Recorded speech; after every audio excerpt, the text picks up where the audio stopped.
À 18 000 pieds au-dessus de la Californie, les commandes se figent. Le manche résiste. L'horizon bascule à la verticale, puis s'inverse. Le P-38 Lightning dégringole dans le ciel comme une feuille dans un ouragan. Un cadet de 18 ans a 10 secondes à vivre, à moins que la vrille elle-même ne contienne la réponse.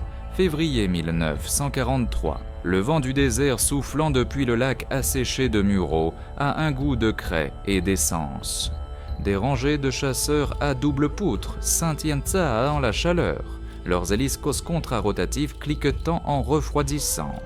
Le P-38 Lightning de Lockheed est la silhouette la plus distinctive de l'inventaire de l'Army Air Force, un intercepteur bimoteur conçu pour la vitesse et l'altitude. 2 moteurs Allison V1000 710 montés sur des poutres allongées, nacelle centrale abritant le cockpit et l'armement.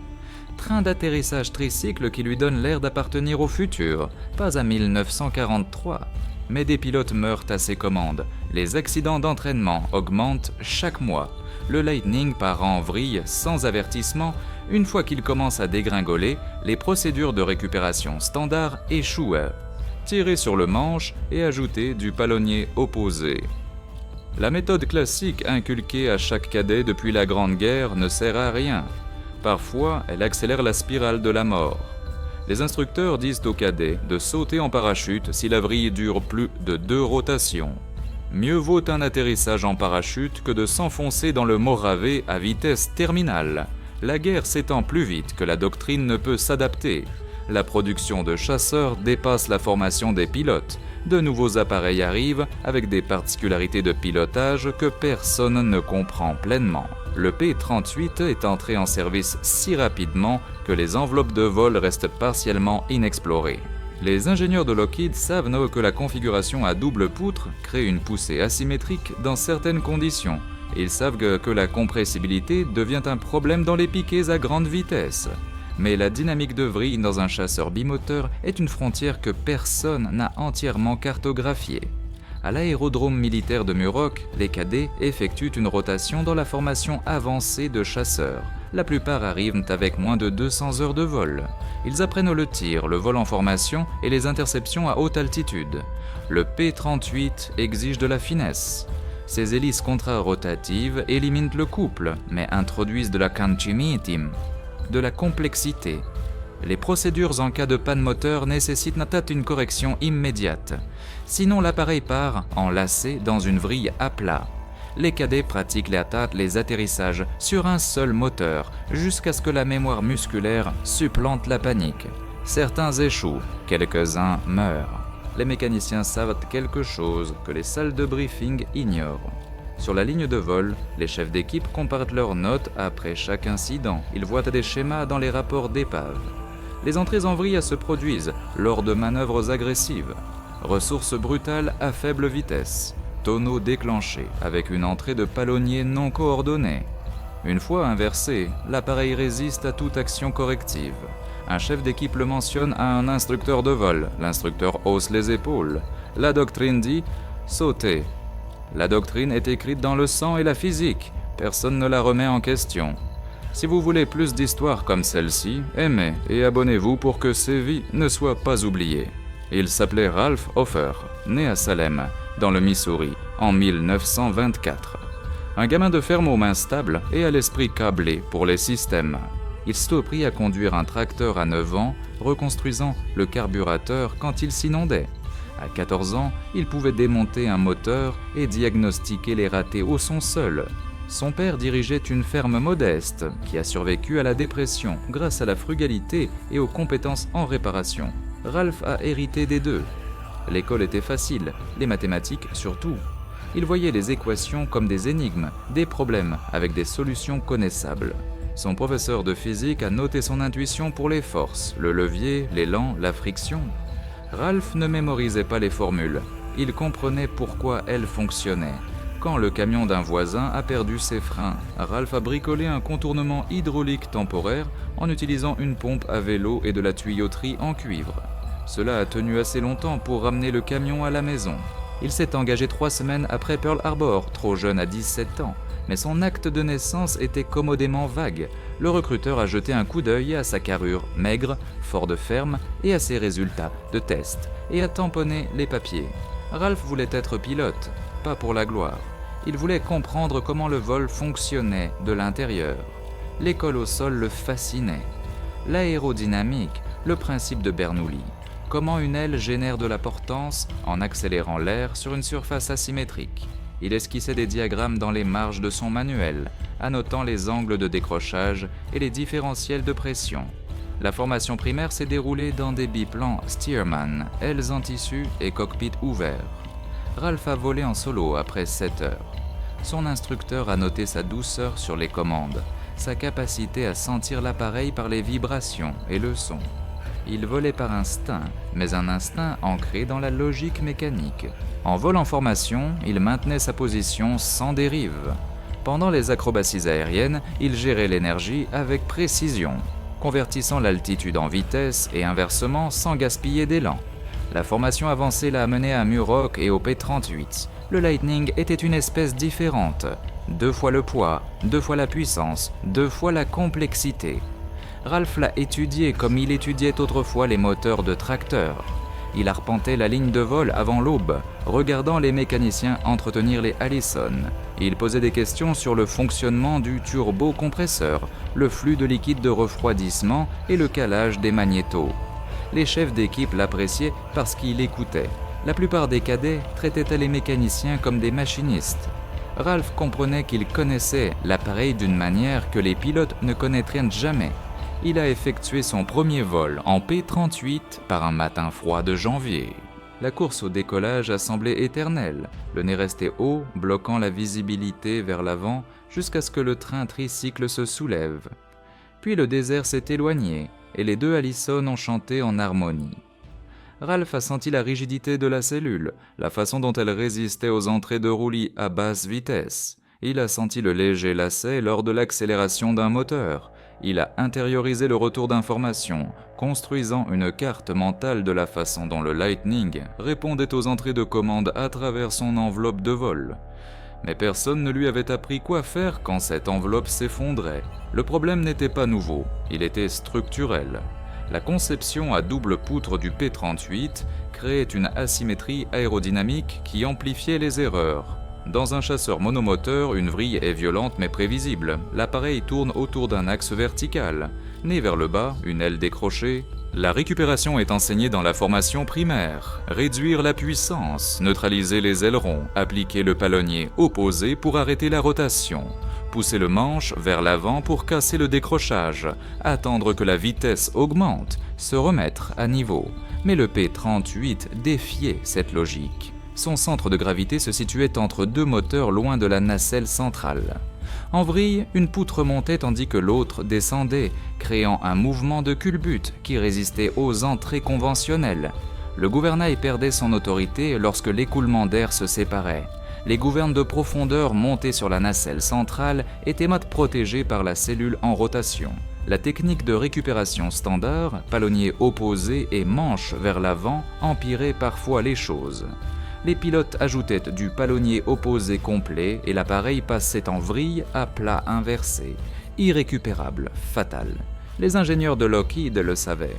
Ils ont émis des directives de pilotage. Éviter les manœuvres à basse vitesse en dessous de 10 000 pieds. Ne jamais tirer plus de 4G en dessous de 250 vitesses indiquées. Si une vrille se développe, réduire immédiatement la puissance des 2 moteurs et déployer les volets si l'altitude le permet. Si la récupération ne commence pas dans les 3 secondes, sautez. Les ingénieurs étaient honnêtes. Ils ne comprenaient pas entièrement la dynamique de vrille. Les données de soufflerie suggéraient que les doubles poutres créaient une interaction de vortex qui verrouillait l'appareil en rotation. La solution était de ne pas le faire vriller. Mais le combat ne permet pas ce luxe.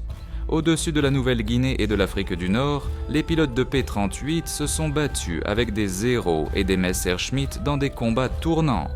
Le Lightning avait la vitesse et la puissance de feu, mais il ne pouvait pas tourner avec un Zero. Les pilotes qui tiraient sur le manche à basse vitesse pour mettre les canons sur la cible, entraient souvent en vrille. Certains récupéraient, beaucoup ne le faisaient pas. Les rapports après action le mentionnaient prudemment. Appareil perdu lors de manœuvres de combat. Cause indéterminée.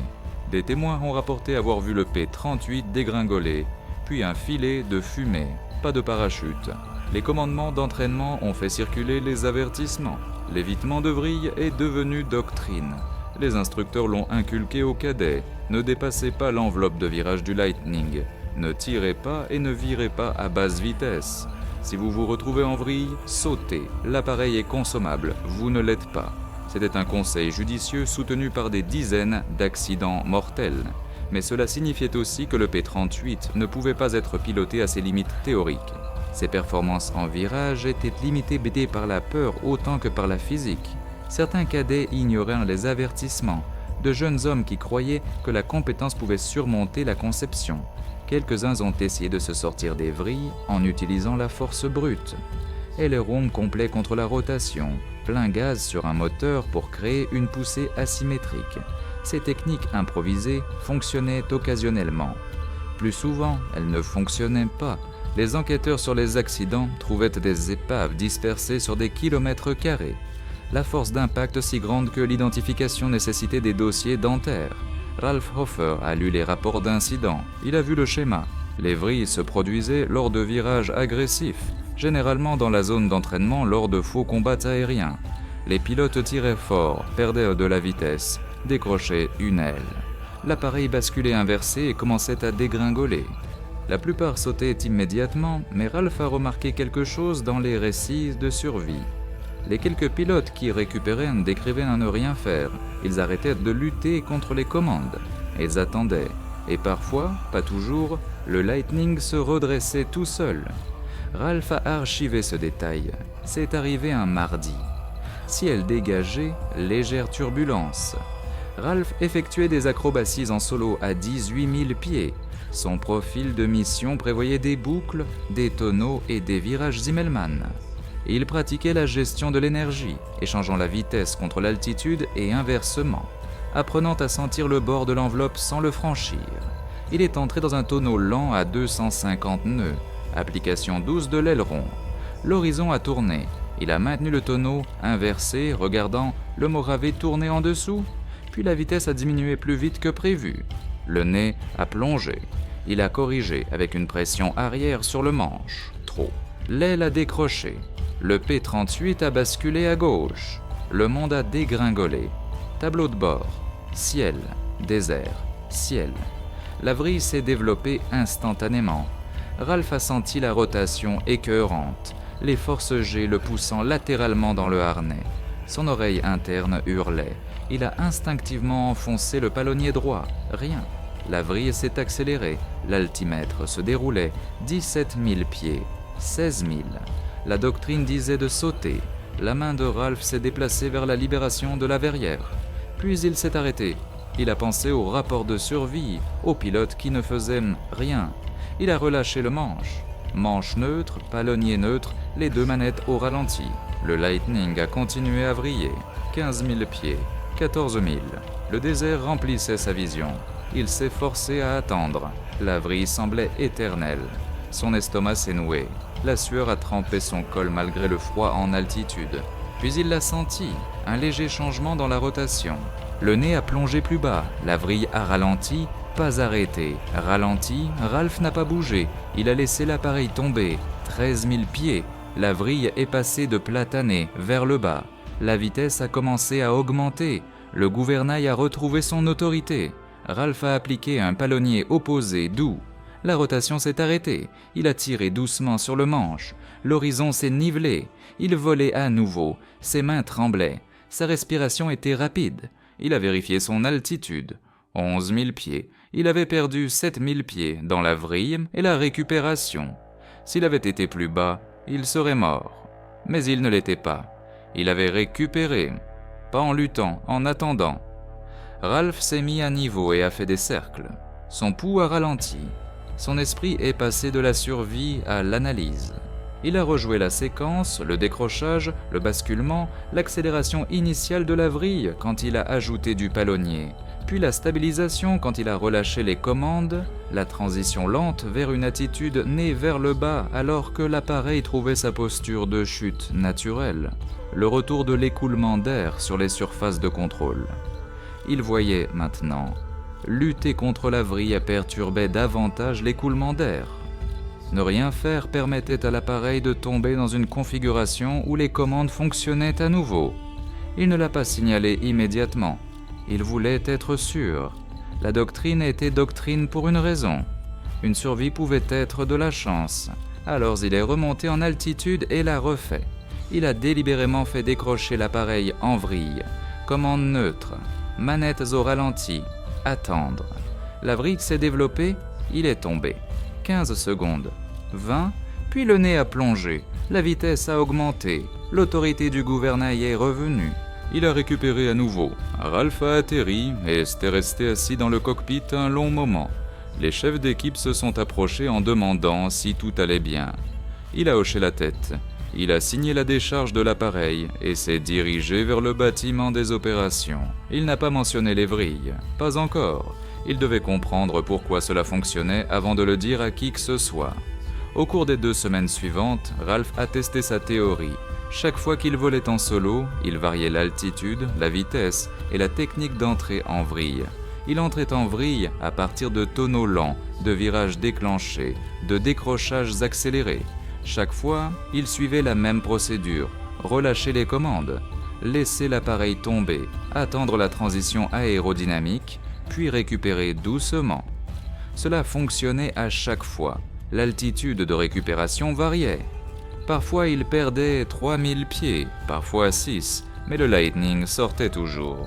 Il a commencé à voir la logique. La conception à double poutre du P-38 le rendait aérodynamiquement instable en vrille, mais cette instabilité était la clé. L'appareil ne voulait pas vriller, il voulait tomber nez vers le bas, moteur vers l'avant dans un écoulement d'air propre. Lutter contre la vrille avec un palonnier opposé ou une poussée asymétrique perturbait la transition. Les commandes elles-mêmes étaient un problème, les neutraliser permettait à la tendance naturelle de la cellule de se réaffirmer. C'était contre-intuitif, chaque instinct disait de lutter, mais la solution était l'abandon. Ralph a également découvert autre chose. Dans les moments précédant la récupération, le P-38 tournait assez lentement pour qu'il puisse contrôler le cap de sortie. Une légère poussée de palonnier, juste au moment où la vitesse augmentait, ferait pivoter le nez à gauche ou à droite. Il l'a pratiqué. Entrer en vrille, attendre la transition, pousser le palonnier, sortir à 90 degrés du cap d'entrée, puis 180. Il utilisait la vrille comme une manœuvre tactique. Il l'a mentionné avec désinvolture à un autre cadet lors d'une conversation sur la ligne de vol. Le cadet l'a regardé comme s'il était devenu fou. « Tu fais délibérément vriller un P-38 » Ralph a haussé les épaules. « Je récupère des vrilles. Il y a une différence. Le cadet s'est éloigné. » Mais un chef d'équipe a entendu. Le chef d'équipe l'a dit à un instructeur. L'instructeur a convoqué Ralph. La réunion était tendue. L'instructeur, un capitaine avec du temps de combat en Afrique du Nord, a écouté sans interrompre. Ralph a expliqué la technique. Commande neutre. Puissance au ralenti. Attendre que le nez plonge. Récupérer doucement. Le capitaine a froncé les sourcils. Cela contredit toutes les procédures de récupération de vrille du manuel. Ralph a hoché la tête. « Je sais, mais ça marche. » Le capitaine a demandé si Ralph avait documenté tout cela. Ralph a secoué la tête. « J'ai fait des tests. Je voulais être sûr avant de dire quoi que ce soit. » Le capitaine lui a dit d'arrêter immédiatement. Les vrilles délibéraient violemment les protocoles d'entraînement. Si Ralph voulait poursuivre cela, il devait passer par les voies appropriées, rédiger un rapport, le soumettre au chef instructeur de vol, laisser les pilotes d'essai l'évaluer. Ralph accepta, mais il ne cessa pas de voler et il ne cessa pas de tester. Il rédigea le rapport en 3 nuits. Il inclut les conditions d'entrée, les caractéristiques de vrille, les procédures de récupération et les données de perte d'altitude. Il dessina des diagrammes montrant les commandes et l'attitude de l'appareil tout au long de la séquence. Il nota que les commandes en position neutre permettaient au P-38 de passer d'une vrille à plat à une spirale nez vers le bas, restaurant le flux d'air sur la gouverne de direction et la gouverne de profondeur. Il calcula les altitudes moyennes de récupération et suggéra une altitude minimale de sécurité pour tenter la technique. Il garda le ton factuel, clinique, sans dramatisation, juste des observations et des données. Le chef instructeur de vol le lut, puis le transmit au responsable des pilotes d'essai de Lockheed Amiro. Le pilote d'essai, un civil nommé Milo Burcham, demanda à rencontrer Ralph. Ils s'assirent dans une salle de briefing, le rapport entre eux. Burcham demanda à Ralph de lui expliquer la procédure, étape par étape. Ralph s'exécuta. Burcham posa des questions sur les variations, différentes directions de vrille, entrée inversée, scénario avec moteur en panne. Ralph répondit à chaque question avec précision. Burcham se recula. « Vous avez fait cela en solo à haute altitude, sans avion de poursuite, ni observateur de sécurité ?» Ralph hocha la tête. « Oui, monsieur. » Burcham ne sourit pas. « Vous êtes soit très courageux, soit très stupide. Peut-être les deux. Mais si vous avez raison, cela pourrait sauver des vies. » Burcham organisa un vol de démonstration. Ralph volerait avec un pilote d'essai expérimenté en poursuite à haute altitude au-dessus du lit de lac asséché. Si la technique de Ralph fonctionnait, il la documenterait. Si elle échouait, le pilote de poursuite confirmerait quand Ralph sauterait en parachute. Ralph accepta. Le vol fut programmé pour le 9 mars. Le matin arriva froid et clair. Ralph inspecta le P-38 avec un soin particulier. Il vérifia le mouvement des surfaces de contrôle, confirma les charges de carburant, testa la réponse des manettes des gaz. Burcham le briefa sur les procédures de radio et les critères d'abandon. Si quelque chose semblait anormal, sauter en parachute, ne pas jouer les héros. Ralph hocha la tête, il s'attacha. Les Allison toussèrent pour prendre vie. Il roula au sol. L'avion de poursuite juste derrière. Ils montèrent à 20 000 pieds. Ralph signala par radio qu'il commençait le test. Burcham accusa réception. Ralph réduisit la puissance, tira sur le manche. Le Lightning décrocha. Il donna un coup de pied sur le palonnier gauche. La vrille commença. L'horizon tourna une fois, 2 fois. Il relâcha les commandes. Manette au ralenti. Il tomba. La vrille continua. 10 secondes. 15. Les battements de son cœur résonnaient dans ses oreilles. Puis le nez plongea. Le flux d'air revint. Il ajouta doucement le palonnier opposé. La vrille s'arrêta. Il se rétablit à l'horizontale. La voix de Burcham crépita dans la radio. Récupération nette, encore. Ralph répéta l'opération. Vrille à droite cette fois, même procédure, même résultat. Puis une troisième en entrant depuis un vol inversé. Chaque fois, le P-38 se rétablit. Chaque fois, Burcham confirma. Après la 5e vrille, Burcham y mit fin. C'est suffisant, ramenez-le à la maison. Ralph descendit, ses mains stables, son esprit clair. Il l'avait prouvé. Lockheed publia un bulletin technique dans les 2 semaines. Il ne mentionnait pas Ralph par son nom. Il décrivait une procédure révisée de récupération de vrille pour le P-38. Neutraliser toutes les commandes. Réduire les manettes au ralenti. Permettre à l'appareil de passer à une attitude nez vers le bas. Puis appliquer doucement le palonnier opposé et sortir du piquet en douceur. Altitude minimale de récupération 8000 pieds au-dessus du niveau du sol. Le bulletin fut envoyé à chaque unité de P-38 dans les forces aériennes de l'armée. Les commandements d'entraînement mirent à jour leur programme. La récupération de vrille devint partie intégrante de l'instruction avancée sur P-38. Les cadets la pratiquèrent sous supervision à haute altitude avec des avions de poursuite en attente. Les taux d'accident diminuèrent, non éliminés. Les vrilles tuaient encore des pilotes qui entraient au trop bas ou paniquaient, mais le taux de survie s'améliora de manière mesurable.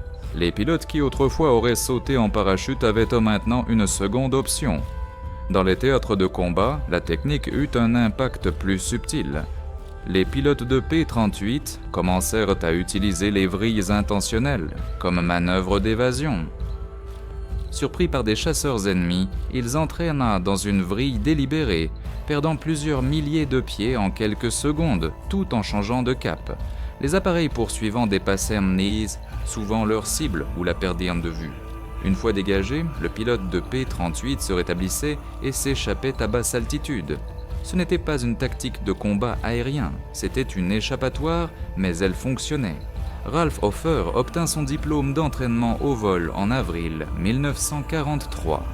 Il fut déployé en Angleterre avec la 8e force aérienne affectée au 4e groupe de chasse. Il pilota des P-47 Thunderbolts initialement, puis passa au P-51 Mustang. Il devint connu pour son pilotage agressif, pour poursuivre les attaques quand d'autres rompaient sans peu le combat. Ces images de caméras embarquées montraient voir des destructions à des distancements si proches que les débris frappaient net son appareil. Il était intrépide. Ou peut-être comprenait-il simplement le risque différemment. Le 2 juillet 1944, Ralph Hofer menait un vol près d'Oschersleben, en Allemagne. Son Mustang fut touché par la flaque. Des témoins le virent tenter un atterrissage forcé. L'appareil s'écrasa. Il ne survécut pas. Il avait 20 ans. À ce moment-là, on lui avait crédité 15 victoires aériennes, bien que certains historiens croient que le nombre réel était plus élevé. Son nom apparaît sur le mur des disparus au cimetière américain des Pays-Bas, mais la technique de récupération de vrille lui survécut. Après-guerre, elle fut affinée et incorporée dans l'entraînement des pilotes de chasse à réaction. Le principe de neutralisation des commandes pour permettre une récupération aérodynamique naturelle devint fondamental dans l'instruction sur les vrilles pour tous les types d'appareils. Les pilotes d'essai de la base aérienne d'Edwards citèrent la procédure du P-38 lors du développement de techniques de récupération pour le F-86 Sabre et les chasseurs de la série Century ultérieure.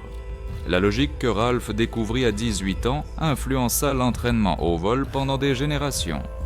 Les chefs mécaniciens à Muroc tenaient un registre des réparations inhabituelles et des innovations de terrain. Le nom de Ralph apparaît dans une entrée datée de mars 1943. Le cadet Hofer a démontré la procédure de récupération de vrille. L'appareil s'est rétabli sans incident. Technique recommandée pour évaluation. C'est une seule ligne, sans élaboration, mais elle marque le moment où la curiosité d'un pilote transforma une instabilité mortelle en aérodynamique survivable.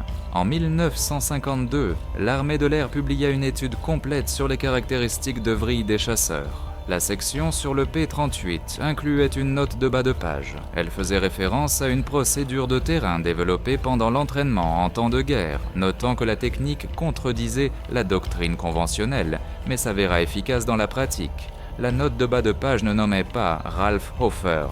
À ce moment-là, la mémoire institutionnelle s'était estompée.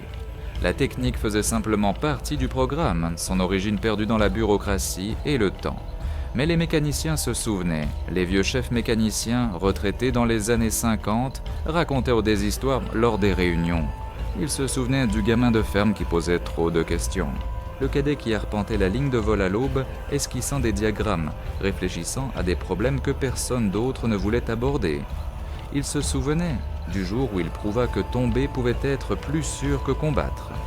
L'aviation est allée construite sur des moments comme celui-ci, non pas de grandes théories ou des programmes à $1 milliard, mais des individus qui remarquent ce que d'autres manquent, qui testent les hypothèses, qui se risquent eux-mêmes pour vérifier l'intuition.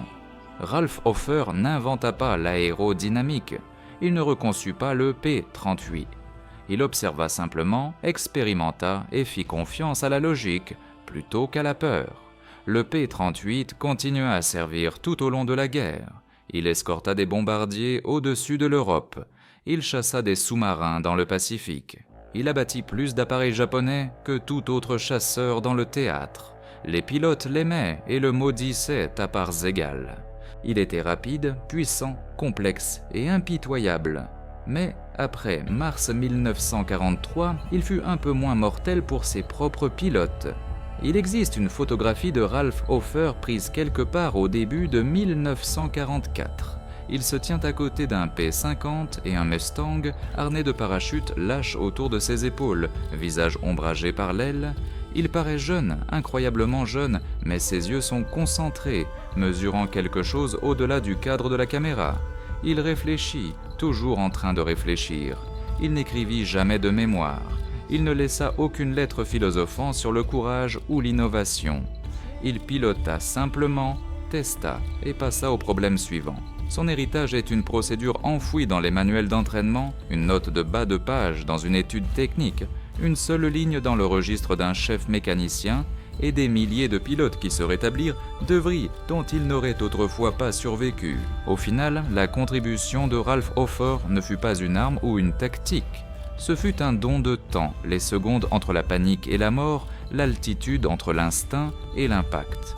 Il montra que parfois la survie signifie lâcher prise, que parfois la réponse n'est pas la force mais la patience, que le ciel pardonne à ceux qui le comprennent, même quand il tue ceux qui le combattent. Le P-38. Lightning a disparu maintenant sauf dans les musées et les spectacles aériens. Mais la leçon demeure. Faire confiance à la physique, attendre la transition, laisser l'appareil vous dire ce dont il a besoin, et quand le monde tourne hors de contrôle, parfois la chose la plus courageuse que vous puissiez faire est de ne rien faire du tout jusqu'au moment où vous pouvez